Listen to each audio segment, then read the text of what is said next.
Hola amigos del Excel, hoy os quiero mostrar cómo poner emoticonos a vuestra tabla de datos.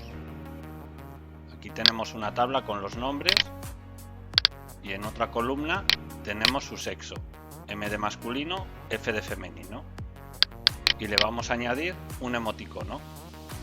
Igual, si, paréntesis, el sexo es igual a M de masculino, entonces, comillas, Windows, punto, le pondremos esta carita, comillas, punto y coma. De lo contrario, Windows, punto, le pondremos esta carita,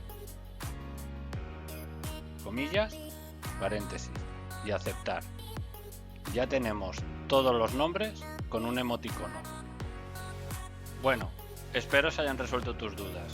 Si te ha gustado, dale a like, comparte y suscríbete para más vídeos como este.